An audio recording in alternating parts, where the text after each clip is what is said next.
बच्चों, कैसे हो आप सब? मैं आशा करती हूँ आप सब बहुत ही अच्छे और स्वस्थ होंगे। तो चलिए आज की कक्षा में हम शुरू करने वाले हैं हमारा अध्याय नंबर 6। इसका नाम है मुहावरे और लोकोक्तियां। ठीक है, तो चलिए शुरू करें। मुहावरे तथा लोकोक्तियां भाषा के विकास के घोतक हैं।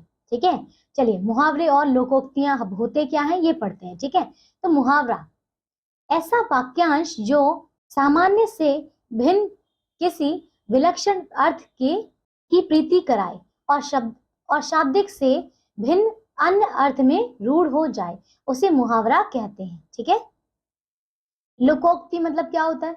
लोकोक्ति मतलब देखिए किससे बना है, ये लोक जमा उक्ति से बना है, का अर्थ है लोक में प्रचलित उक्ति।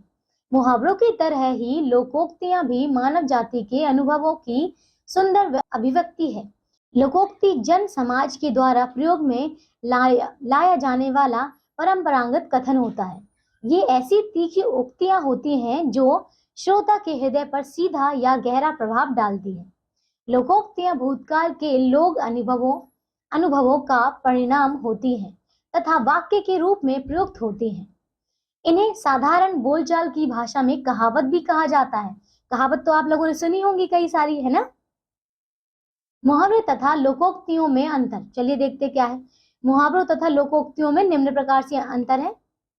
पहला है मुहावरा वाक्य खंड होता है, जबकि लोकोक्ति पूर्ण वाक्य होती है। दूसरा, मुहावरे वाक्य के बीच में प्रयोग किए जाते हैं, अतः वाक्य का अंग बन जाते हैं। लोकोक्ति वाक्य का अंग नहीं होती, उसका प्रयोग स्वतंत्र रूप से वाक्य के अंत में उदाहरण स्वरूप किया जाता है। तीसरा, पूर्ण इकाई होने के कारण लोकोक्ति के स्वरूप में परिवर्तन नहीं किया जा सकता, जबकि मुहावरे के शब्द वाक्य के अनुसार परिवर्तनीय होते हैं। ठीक है, कुछ प्रचलित मुहावरे पढ़ते हैं।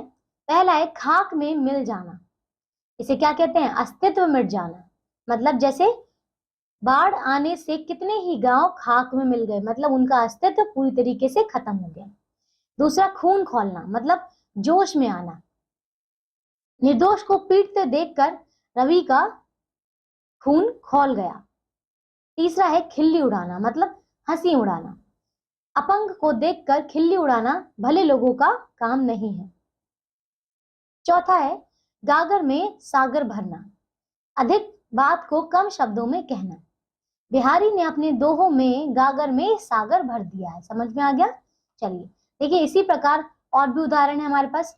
गुदड़ी का लाल, मतलब देखने में मूर्ख पर अंदर से योग्य, मतलब वह देखने में मूर्ख लगता है पर यह है गुदड़ी का लाल। ठीक है, इसी प्रकार देखिए और भी है। घाट घाट का पानी पीना, बहुत अनुभव प्राप्त करना, उसे कोई धोखा नहीं दे सकता, उसने घाट घाट का पानी पिया है। ठीक है, घुटने टेकना, मतलब हार मान लेना।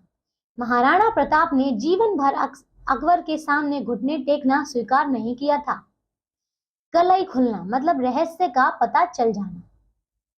चोरी करते पकड़े जाने पर साधु की कलाई खुल गई। ठीक है, देखिए इसी प्रकार कितने सारे उदाहरण हैं जो हमें दिए हुए हैं। ठीक है, अब देखिए और भी कुछ देखते हैं। खरी खोटी सुनाना, बुरा भला कहना। उदाहरण क्या है?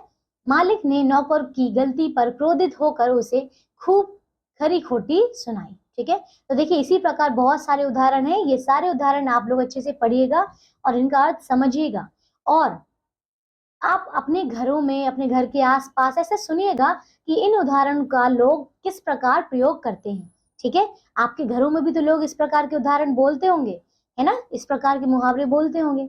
चलिए फिर देखते हैं कुछ प्रचलित लोकोक्तियां। जिसकी लाठी उसकी भैंस, मतलब शक्तिशाली की ही जीत होती है। वर्तमान युग में अपराधी बिना किसी जनाधार के अवैध रूप से तथा बाहुबल के आधार पर चुनाव जीत जाते हैं। इसका उदाहरण है जिसकी लाठी उसकी भैंस। ठीक है, देखिए दूसरा क्या है? चोर की दाढ़ी में तिनका। अपराधी स्वयं भयभीत रहता है, मतलब एक बार एक चोर को पकड़ने के उपक्रम में बीरबल ने कई व्यक्तियों को समान लंबाई का तिनका यह कहते हुए दिया कि असली चोर का तिनका कल तक 1 अंगुल बढ़ जाएगा। दूसरे दिन तिनका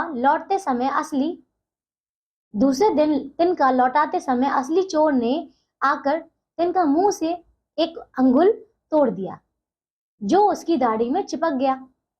जब बीरबल द्वारा सभी को तिनका दिखाते हुए वह गया, देखिए चोर की दाढ़ी में तिनका। तीसरा है ऊंट के मुंह में जीरा। देखिए इसका क्या मतलब है, जरूरत से कम, जरूरत से बहुत कम। मतलब परिवार में आने वाले 8 लोग हैं और कमाने वाला एक है, पता ही नहीं सारा वेतन कहाँ चला जाता है। वह तो ऊंट के मुंह में जीरा वाली बात हुई। देखिए इसी प्रकार कई सारी हमारे पास जो कहावत है, ठीक है, कई सारी ऐसी प्रचलित लोकोक्तियां हैं, ठीक है, ये सारी जो है इनमें से आपने कई सारी जो है लोकोक्तियां सुनी होंगी अक्सर, है ना। जैसे कि देखिए, बंदर क्या जाने अदरक का स्वाद, ये तो सबने सुना होगा। मूर्ख व्यक्ति गुणों का आदर करना नहीं जानता।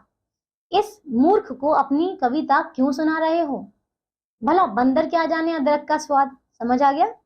और देखिए, खरबूजे को देखकर खरबूजा रंग बदलता है। मतलब बुरी संगति का प्रभाव अवश्य पड़ता है।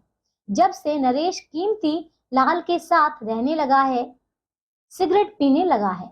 किसी ने ठीक ही कहा है, खरबूजे को देखकर खरबूजा रंग बदलता है। समझ आया?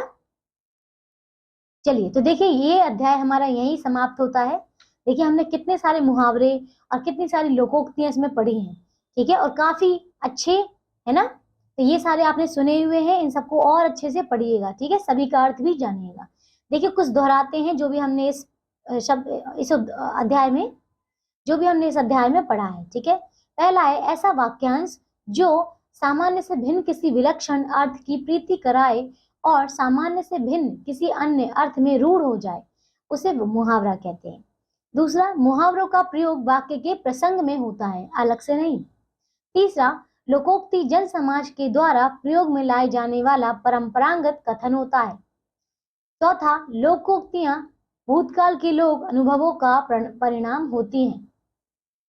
चौथा, मुहावरा वाक्य खंड होता है तथा वाक्य के बीच प्रयोग किए जाने वाले मुहावरे वाक्य का अंग बन जाते हैं।